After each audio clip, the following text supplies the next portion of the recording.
Paseos por la Sierra, con Alberto Garín. Las ruinas del monasterio de Nuestra Señora del Risco se encuentran ubicadas en el municipio de Amavida de la provincia de Ávila, sobre la ladera de la sierra que mira hacia esta localidad. En su origen, en 1504, fue una pequeña ermita construida por el padre Francisco de la Parra, quien de esta manera quiso sacralizar un lugar donde la leyenda dice que había sido localizada a comienzos del siglo XIV una imagen de la Virgen, Nuestra Señora de las Angustias, previamente escondida durante la conquista de este territorio por los musulmanes. La ubicación de este monasterio no fue gratuita. Más allá de la esplendorosa vista que tiene sobre el valle de Amblés, dado que el objetivo que buscaba el padre de la Parra era un lugar donde apartarse de la sociedad y tener esa vida eremítica, lo ubicó en estas laderas de las montañas, donde comenzaban una serie de escorrentías que circulan hacia el Valle de la Daja tras pasar por la localidad de Amavida, y en concreto en el punto donde se encuentra levantado el monasterio. Aún hoy, solo con recorrer la ladera, podemos ver cómo emerge una gran cantidad de vegetación por debajo del monasterio propiamente dicho, que nos indica la presencia de fuentes de agua, de capas freáticas que indudablemente eran la única necesidad material que los religiosos iban a tener en este monasterio, asegurar esa presencia constante del agua. Por tanto, no estamos hablando de una construcción de carácter estratégico que pretenda controlar el Valle de Amblés ni nada parecido. Recordemos que inicialmente a esa ermita de 1504 tenía ese carácter meramente religioso, pocos años después, para 1530 ya convertido en convento, pero que no era el propietario del territorio. La mayor parte de esta zona del Valle de Amblés ya pertenecía o al obispado de Ávila o al señor de Villatoro, de modo que lo que se buscaba era un lugar donde apartarse del mundo del ruido, eso sí, en un sitio especialmente hermoso. En este sentido de partida, el monasterio, cuando solo era ermita, disponía de un pequeño templo y la casa del santero, pero cuando se convierte en convento, muy rápidamente va a empezar a crecer con la incorporación de un claustro en torno al cual se construyen las dependencias necesarias para la vida monástica e incluso una hospedería exterior. Hemos de entender que cuando el Risco se convierte en ese monasterio, todo dentro de un lenguaje tardogótico muy interesante. Estamos hablando todavía de las décadas de 1520, la construcción, insisto, concluye para 1530, por tanto, antes de la irrupción del lenguaje clásico en la arquitectura española de forma plena. Pues bien, en estas décadas de 1520 nos encontramos dentro de ese proceso religioso que se había generalizado ya durante la segunda mitad del siglo XV,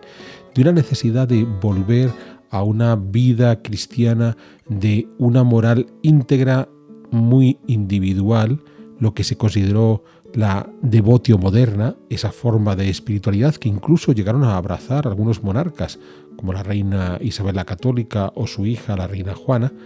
que explica muy bien esa búsqueda de una vida retirada donde poder ser moralmente intachable que el padre de la Parra quiso establecer con la constitución de la ermita y que posteriormente fue aprovechado por el resto de los monjes. Hablábamos de un claustro y es muy interesante porque una de las curiosidades que tiene el monasterio es que este claustro se desarrolla no en elevación como estamos acostumbrados, es decir, un patio central a partir del cual establecemos las 4 crujías que se levantan de ese patio, sino al estar una fuerte pendiente, las crujías descienden por esa pendiente, de modo que desde el claustro veríamos un solo nivel, aunque desde el exterior podemos encontrar más niveles. Comentábamos que estos monasterios tenían por objeto, en estas primeras décadas del siglo XVI, de recibir a todos aquellos cristianos que habían buscado esa otra forma de acercarse a la moralidad cristiana de una forma más personal, más individual. No estamos hablando de lo que va a suceder en el mismo tiempo, comenzando en Alemania, con la Reforma Protestante. Hemos de entender en ese sentido que ese espíritu reformador de la Iglesia Católica, sobre todo frente a las costumbres un tanto corrompidas de la jerarquía eclesiástica, de ese mundo católico, ya había impulsado esta devotio moderna, esta devoción moderna, sobre todo a partir del trabajo de Kempis titulado La imitación de Cristo, que buscaba ese recogimiento espiritual, personal, individualizado, y que va a provocar la constitución de una cantidad importante de nuevas órdenes religiosas a lo largo del siglo XVI, en muchos casos reformando las órdenes previas, y son todas las variantes descalzas de las órdenes más conocidas, franciscanos, dominicos, carmelitas y demás. Este monasterio del Risco hemos de entenderlo dentro de ese espíritu de reforma católica previa en muchos casos y en paralelo en otros a la reforma protestante, de esa búsqueda de una vida retirada, de una vida espiritual, en la cual poder acercarse mejor a ese modelo de Cristo, que es lo que nos contaba Kempis, y que por tanto, si optamos por esta vida cenobítica apartada del mundo cotidiano, quizás fuera más sencillo poder llevar a cabo ese modelo de moral íntegra que los fundadores del Risco tenían en mente. Como decíamos,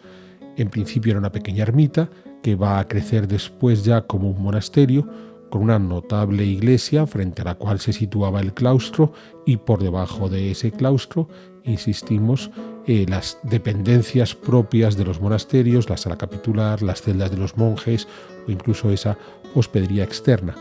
Y también, como indicábamos al principio, en ningún caso estamos ante una fundación monástica que se convirtiera en señores del territorio. Sin embargo, sí sabemos que llegó a contar con una cantidad importante de cabezas de ganado ovino, que fue la base sobre la que construía los ingresos que permitían la vida cotidiana y habitual de este monasterio del Risco. Unos grandes rebaños de oveja que, por supuesto, habían de transhumar y habían de cruzar la paramera situada al sur de este monasterio del Risco, al sur del Valle de Amblés, buscando en algunos momentos del año los pastos que podían estar al sur de esta sierra, pero que además en otras ocasiones se concentrarían estos rebaños en torno al propio monasterio, precisamente en esta parte superior de la Sierra de Ávila, que queda por detrás del monasterio, en la parte más elevada, y que para la agricultura es prácticamente inútil, de modo que aprovechar estos pastos naturales para que por allí pudieran pasar las ovejas tiene mucho sentido y explica bien por qué al final fue una de las principales fuentes de ingreso que tuvo este monasterio del Risco. Monasterio que además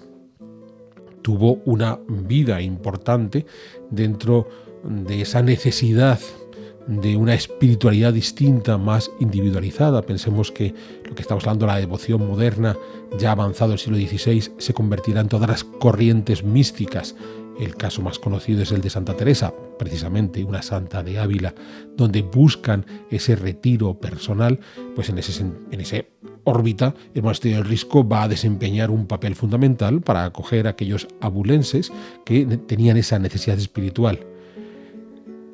Y un valor que va a perdurar hasta el siglo XVIII, puesto que la obra más significativa que encontramos hoy en el Risco, la que mejor se conserva, es la torre campanario, que ya es muy tardía, porque es de finales de ese siglo XVIII.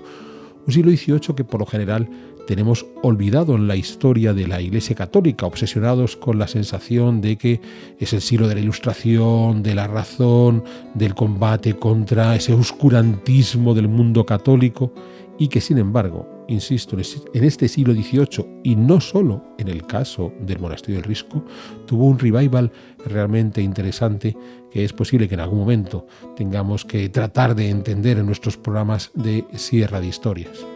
Por supuesto, como muchos ámbitos monásticos de la península ibérica, es durante el proceso de desamortización iniciado para 1834-36 por el primer ministro de Isabel II, Mendizábal, cuando decidieron expropiar buena parte de los bienes de las comunidades religiosas que tenían pocos miembros, cuando este monasterio del Risco, que ya había sufrido